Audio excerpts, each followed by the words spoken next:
আমি জানি আমার দিকে তাকিয়ে তুই কি ভাবছিস কি করে বাঁচবি আগামীকাল থেকে তুই আমায় ছাড়া। অফিস জীবনের যাতা করার পরে আর কিভাবে বা বেঁচে থাকবি তুই, এটাই হয়তো ভাবছিস তোর জীবনের প্রথম ডিরেক্টটা তুই কিভাবে অন্য কারো হাতে তুলে দিবি। আমার মন খুব একটা ভালো নেই রে। কত রাত জেগে একটা করে গান সৃষ্টি করেছিলি আমায় নিয়ে তুই। আমি কত কিছুর সাক্ষী দেখেছি, কত ছোট বড় স্টেজে আমায় নিয়ে উঠে গান শুনিয়েছিস তুই কত কাউকে। আজ ভাবতে অবাক লাগছে, রাত পোহালেই আমি তোর সেই সঙ্গটা হারাতে চলেছি।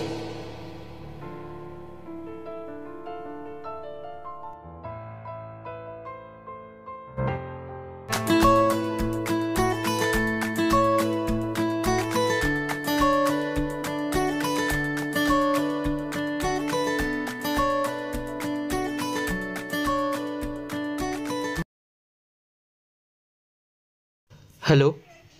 হ্যালো, আমি তন্নি বলছি। হ্যাঁ বলুন। ফেসবুক পোস্টে দেখলাম আপনি আপনার গিটারটা দিতে চাইছেন। আপনার পোস্টের নিচে আপনার নাম্বারটা দেখে আপনাকে কল করছি।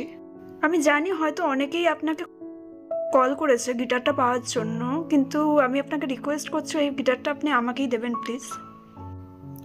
হ্যাঁ, আসলে ফেসবুক পোস্টে সবাই কমেন্টই করেছে, কেউ আসলে নেবে বলে কনফার্ম করেনি। ওই পোস্টটা দেখে সবাই গিটারটার বর্তমান কন্ডিশনটাই জানতে চাইছে। ভাবুন, ফ্রিতে দিচ্ছি, তাও আবার কন্ডিশনের ছুঁতমার্ক। আসলে কি বলুন তো, 2024-এ দাঁড়িয়ে সবাই নতুন ইনস্ট্রুমেন্ট শেখার জায়গায় পাবজি খেলাটাকে বেশি প্রায়োরিটি দিচ্ছে। যাই হোক, ফোনটা যখন আপনি প্রথম করলেন আর আপনার কথা শুনেও যখন আপনাকে আগ্রহী মনে হলো, আপনি যদি সত্যি আগ্রহী থাকেন তাহলে গিটারটা আমি আপনাকেই দিতে পারি। আচ্ছা যাক সেসব কথা, আপনি কি নর্থ কলকাতায় থাকেন? না মানে তাহলে আপনাকে গিটারটা নিতে আসতে হবে আর কি। আমি বাগবাজার, আপনি তো মতিগালি তাই না? হ্যাঁ, কাল তো রবিবার, আসুন তাহলে বিকেলের দিকে একটু সময় বের করে। হ্যাঁ অবশ্যই, 4টের দিকে মায়ের ঘাটে আসুন তাহলে। সমস্যা নেই, কাল কথা হচ্ছে তাহলে। শুভরাত্রি।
হাই, আমি তন্নি চ্যাটার্জি।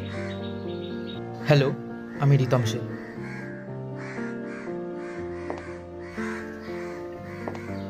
তারপর অল গুড? হ্যাঁ, সব ঠিকঠাকই আছে। Now it's all yours. Thank you so much. আপনি এক কথায় গিটারটা আমাকে দিয়ে দিলেন? হ্যাঁ ওই আর কি, ফোন তো কেউ করেনি আমাকে এর আগে, আর তাছাড়া আপনাকেই বেশি আগ্রহী মনে হলো। বুঝেছি। 1 কাপ চা খাওয়া যেতে পারে কি? হ্যাঁ অবশ্যই।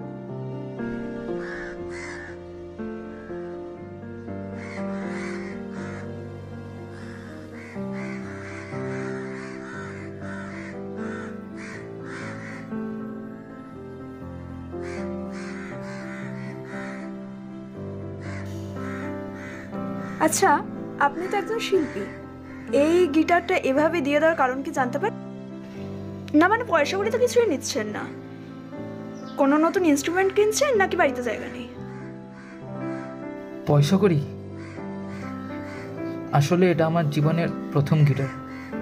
এটার কোনো দাম আমি ধার্য করতে পারবো না। আসলে কাজের জন্য কলকাতার বাইরে চলে যাচ্ছি। কলকাতার বাইরে গিয়ে গান বাজনার জন্য সময় বার করতে পারবো না, তাই গিটারটা হ্যান্ড ওভার করতে চাইছি। আমি চাই গিটারটা এমন কাউকে হ্যান্ড ওভার করতে যে প্রয়োজনে ব্যবহার করবে, শিখবে, শেখাবে। আমি চাই না এটায় মরচে পড়ে ধুলো জমে যাক, বা কেউ এটা ফটো তুলে ঘর সাজাক। মানে এক প্রকার বাধ্য হয়ে এটাকে দিয়ে দিচ্ছেন? হ্যাঁ, ওই আর কি। বাইরে বলতে কোথায় যাচ্ছেন? ব্যাঙ্গালোর। ইন্টারভিউটা টেলিফোনিক হয়েছিল, সিলেক্টেড হয়েছি। 3 দিন পর জয়নিং। কংগ্রাচুলেশনস। ধন্যবাদ।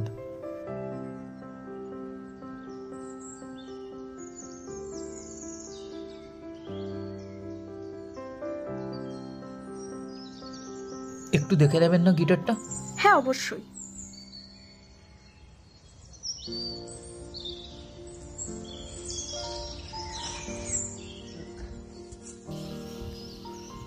এরকম নাম রাখার কারণ? আসলে প্রত্যেক রবিবারই আমার গিটারের ক্লাস থাকতো, আর আমি অপেক্ষায় থাকতাম সারা সপ্তাহ ধরে। যথার্থই নাম রেখেছেন। একটা অনুরোধ করতে পারি আপনাকে? অবশ্যই। এভাবে কেন বলছেন? একটু দেখে রাখবেন যেন চোট না লাগে এতে। খুব ভালোবাসেন তাই না? এটাকে তো রেখে দিলেই পারতেন।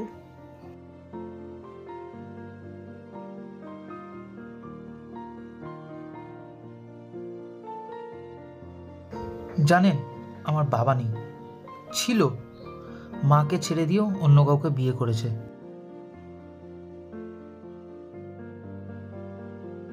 মায়ের কাছে শুনেছি বাবা খুব ইগনোর করতো মাকে, একদম যত্ন নিত না।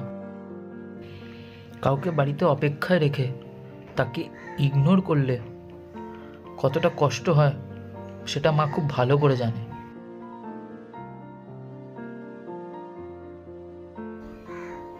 এই ঘটনাটাও যদি আমার গিটারের সাথে ঘটে তাহলে খুব একটা শোভনীয় হয় না।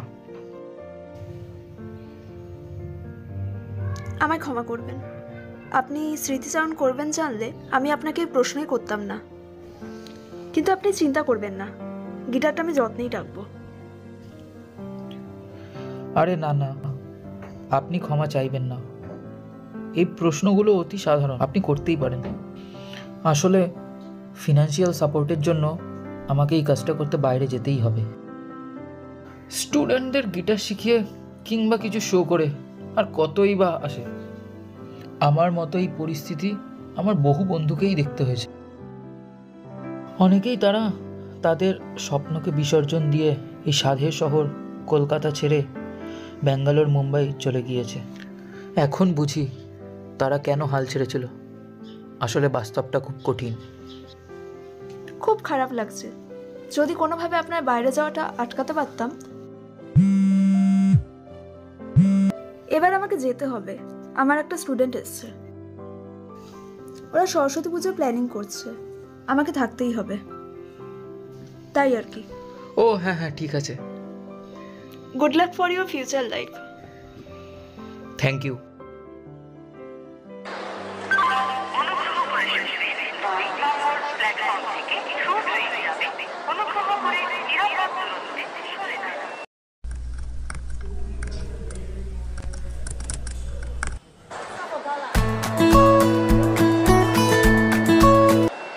হ্যাঁ, কে? হ্যালো, মিস্টার রিতম সেন বলছেন? আমি আনন্দধারা ইনস্টিটিউট থেকে রাহুল বোস কথা বলছি। আপনি কি একটা পার্মানেন্ট মিউজিক টিচার হিসেবে কাজ করতে রাজি আছেন?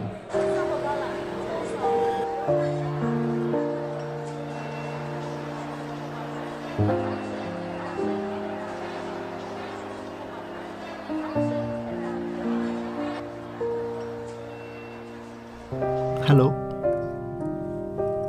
হ্যালো হ্যালো, শুনতে পাচ্ছেন?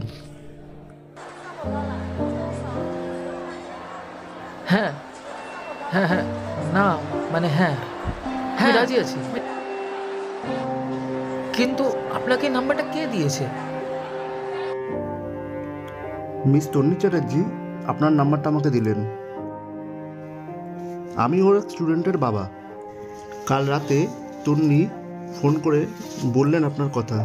ভালো মিউজিশিয়ান এবং শিক্ষক হিসাবে তন্নি আপনাকে চেনেন।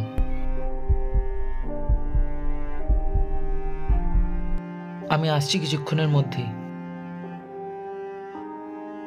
কাইন্ডলি এই নাম্বারে অ্যাড্রেসটা পাঠাতে পারবেন? অবশ্যই।